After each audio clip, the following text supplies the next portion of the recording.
This is part 2 of key tips and recommendations from a recent bride and a wedding vendor. So I was recently doing a trial run with one of my brides. I do wedding makeup, and she was kind of on the fence about a first look, and I said, think about it this way. Are you doing it because you're worried about your guests waiting on you to take pictures afterwards, or are you doing it because you want to? Honestly, never make that decision because you were worried about your guests. You are getting married for you to enjoy that day, and you have to keep that in mind through your wedding planning process.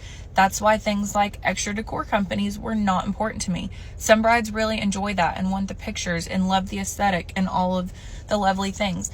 I wanted to have fun. I wanted people to have fun, but at the end of the day, the decor and extra stuff just was not important to me, and neither was having a first look, so my guests didn't have to wait after the ceremony.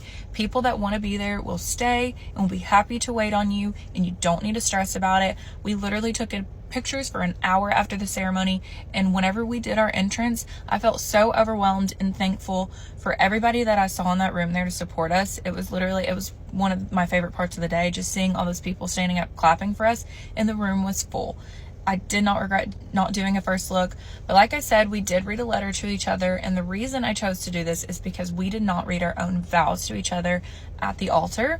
We wanted that to be private, and I also did not want to bawl my eyes out when I was saying my vows. So we did like a first touch. We stood back to back to a door, we held hands, and we read a letter to each other, and I'm so thankful we did this because I got to hear his personal vows, he got to hear mine. He cried. He's not a crier.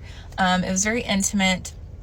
And I'm just so glad that we did it without seeing each other and doing all those pictures and stuff beforehand. I know I'm rambling, but let me get to the next thing. Food. A lot of people are like, people are going to remember if you had alcohol, if you had good food, and blah, blah, blah. I did a taco bar, and honestly, we love tacos, but it was also more affordable. If people are complaining about the food at your wedding after they leave, why were they at your wedding? Honestly, don't put too much thought into that. I did not care. I know people that have done Fazoli's for catering. It was wonderful. It does not matter. Like, obviously, don't get like crap food.